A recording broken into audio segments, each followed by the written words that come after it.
эгерде силер адамдын кемчиликтерин карай берсеңер, бирок өзүңдүн толотокой кемчилигиңди карабасаң, факот ардайта шайтана ва агдабта рахмана, анда мээримдүү, райымдуу, боорукер Аллахты ачууланткан болосуң. Ал эми лаанатка калган шайтанды, ташпараңга калган шайтанды разы кылган болосуң дейт. Бирөөнүн кемчилигин карап, өзүңдүн кемчилигиңди карабай турган болсоң дейт. Кээ бир адамдар бирөөнүн эле кемчилигин карай берет, бирок өзүндө канча кемчилик бар экенин билбейт. Үй бүлөнүн урушу, үй бүлөдө скандал болгондугу, үй бүлөдөн ажырашып кеткендиги ушул мен жана меники деген сөздөн болот да.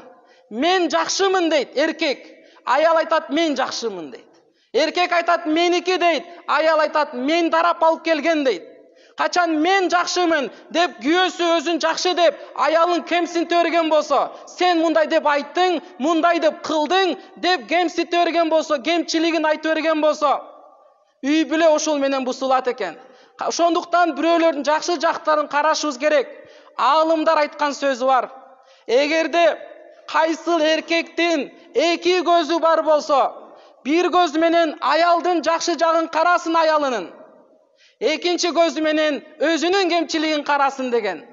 Кайсыл аялдын эки көзү болсо, бир көзү менен күйөөсүнүн жакшы жактарын карасын, экинчи көзү менен өзүнүн кемчилигин карасын. Азыркы тилекке каршы бул тескери болуп калганда, бир көз менен кемчиликти карайбыз. Карасаң кечке уктап жатат, телефон чукулап жатат, жалко деп башканы айтып беребиз, өзүбүздө кемчиликтер көрүнбөйт да. Ошондуктан жакшы жактарыбызды карайлы. Үйгө бараткан кезде, үйгө кирип аткан кезде, бир аз турайлы дагы жакшы ниет менен үйгө кирели. Аялым жакшы үйдө тамак жасады, үйдө кирлерди жууду, бала чаканы карады, Куран окуду деп жакшы ой менен кирсек, анда үйдө эч качан уруш талаш болбойт экен. Ошондуктан бири-бирибиздин жакшы жактарыбызды карашыбыз керек. Кемчиликтерибизге көз жумуп коюшубуз керек экен. Bir günü bir çoğun bir ağalımdı konokko çakırıp kalışkan eken da.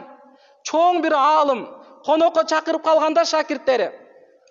Anan bir 3-4 adam menen konokko barat. Barsak şu şakirtleri, tosovatkan şakirti çoğun ağalım, ustazım gelip atat dep, dastarkondu salıp, үйүндө аялына кел жакшынакай кыл даярдагын. Çoğun ağalım gelip atat. Çoğun ustazım gelip atat. Жакшынакай дастарконду салайлы деп, аракет кылып ушинтип даярданышып, дастарконду салышат экен да. Анан эми бечара аялдарыбыз кечки үйдөн тытынышат, үйдү жыйнайт, тамактарды жасайт, дастарконду салат, болушунча аракеттерин кылып даярданат да. Анан пендечилик инсан анан шашып атып, таттуу бир халва, таттуулук жасайм деп атып, сахар кошом деп шекерди адашып туз кошуп алган экен. Адашып туз кошуп алган экен. Кимдин жашоосунда мындай болбойт. Ар бир адам адашат да. Сахар салам деп адашып шунча туз салып алган экен. Таттуу халвасы туздуу айланып кеткен. Бирок бечара шашып аракет кылып аткандыктан өз ос тийген да жок экен. Чоң устаздар, аалымдар келишти. Дастарконго отурушту. Кана бисмилла дамыла баштап бериңиз деп дамыладан башта деди. Дамыла таттуулуктан баштайын деп халваны алды да бисмилла деп жесе, айбай туздуу экен да. Бирок ал жегенден кийин ал мынтип айтты. Мындай халваны өмүрүмдө биринчи жолу жеп жатам деп айтты. Ал алдаган жок. Ал алдаган жок. Бирок элдер ойлоп калышты, айбай сонун болгон турбайбы деди да. Анан кийин ушул дамыла айтты, эгерде уруксат берсеңер, ушул халваны мен эле жеп салайынчы деди. Эгерде чоң аалым сурап атса, биз жок, кимибиз талаша алабыз. Макул деп тарелкабызды түртүп беребиз да. Ал бардыгын жеп салды дагы, анан дасторкон бүткөндөн кийин дуасын берип, бардыгы сонун болду, жакшы болду деп, анан чыгып кеткен эле. Эми караңыздар, урматтуу тууган, эгерде анын ордуна сиз менен биз боло турган болсок, эмне кылат элек? Жегенден кийин, оозубузга киргенден кийин, айбай туздуу экенин билгенден, бул эмне дейт элек да? Бул эмне халвабы же эмне эле дейт элек? Анан кийин жанында отургандар жеп көрөт эле. Үйдүн эси жеп көрөт эле, караса айбай эле туздуу бир нерсе да. Анан үйдө бар коноктор кеткенден кийин, ал күйөөсү аялы комнатага кирип алып, экөө уруш талаш башталат эле. Айтат эле, сен уят кылдың, кандай шерменде кылдың, чоң аалымдар келсе, чоң устаздар келсе, сен ушунча уят кылдың мени деп айтат эле.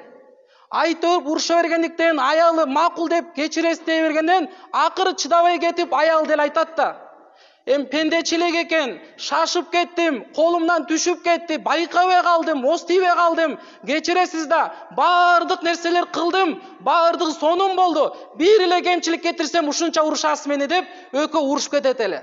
Ошентип экөө урушуп кете берет эле, урушуп, акыры эмненин бүтөрүн ал эч ким билбейт.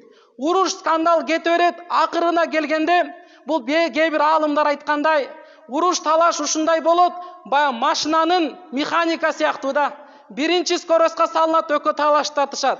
Анан айтыша берип, шайтан ортосуна турат, экөөнү азгырып сөздөрдү бере берет экен да.